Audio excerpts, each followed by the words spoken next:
Shalom, selamat pagi, salam sejahtera bagi kita semua.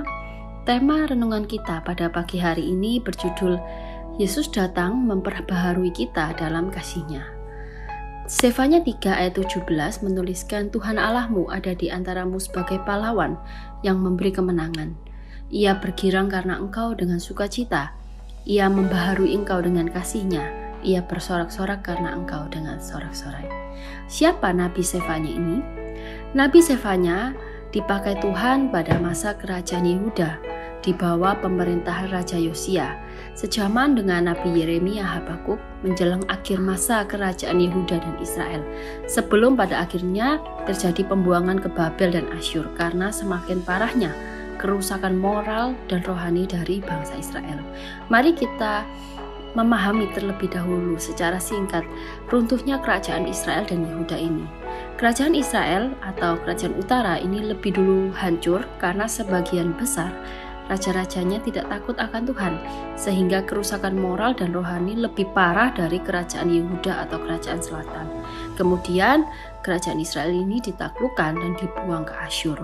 Sedangkan kerajaan Yehuda bertahan sampai tahun 586 sebelum Masehi dan kemudian ditaklukkan oleh kerajaan Babilonia dan dibuang ke Babel selama 70 tahun.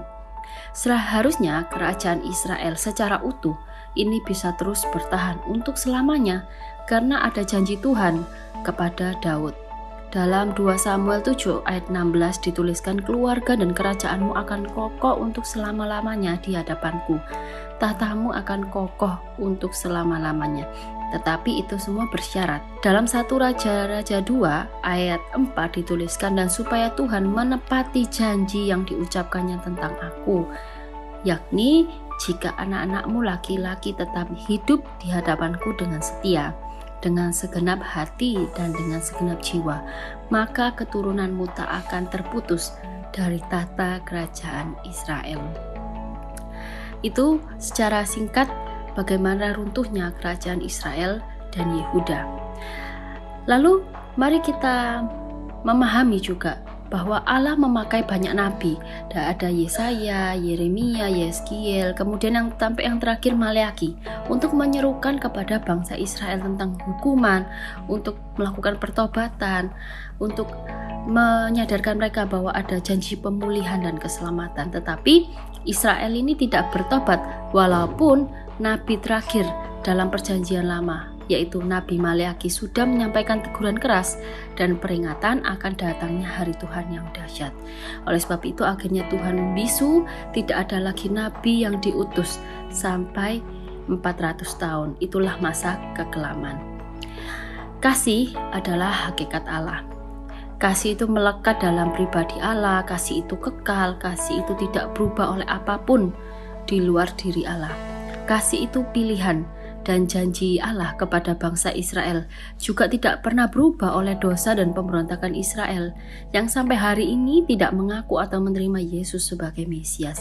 Sampai hari ini Allah masih menunggu pertobatan Israel, sekalipun hanya sisa-sisanya saja. Kasih Allah yang universal tidak hanya untuk bangsa Israel, sebagaimana janjinya kepada Abraham. Janji pemulihan dan keselamatan kepada bangsa Israel itu juga untuk semua orang percaya sampai masa kini. Oleh sebab itu Sefanya 3 ayat 17 tadi kita sudah membaca bahwa Tuhan Allahmu ada di antaramu sebagai pahlawan yang memberi kemenangan. Artinya Allah berjanji akan menjadi pahlawan bagi bangsa Israel untuk memberi kemenangan dari perhambaan oleh bangsa-bangsa lain. Allah Bapa mengaruniakan Yesus Kristus anaknya menjadi manusia, ada di antara manusia, dan menjadi pahlawan yang memberikan kemenangan. Lalu Sefanya juga mengatakan, ia bergirang karena engkau dengan sukacita, ia bersorak-sorak karena engkau dengan sorak-sorai. Itu Allah sangat senang dengan umatnya atau anak-anaknya bersukacita.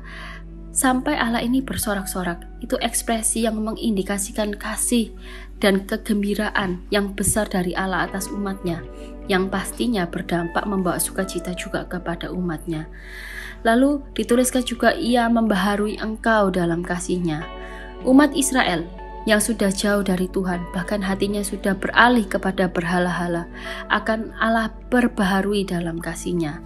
Sebagaimana yang tertulis dalam Roma 5 ayat 5, dan pengharapan tidak mengecewakan, karena kasih Allah telah dicurahkan di dalam hati kita oleh Roh Kudus yang telah dikaruniakan kepada kita.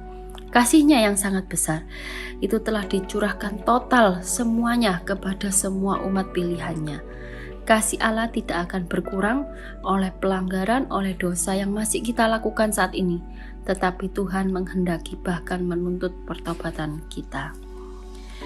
Kemudian mari kita renungkan bagaimana respon kita masing-masing. Allah tidak menuntut balasan, tetapi orang yang bijak dan berakal budi pasti tahu bagaimana harus menghargai kasih dan pengorbanan Tuhan. Apakah kita senang? Apakah kita bersuka cita? Apakah kita bergirang karena Tuhan? Mari kita refleksikan masing-masing. Demikian renungan firman Tuhan pada pagi hari ini. Tuhan Yesus memberkati.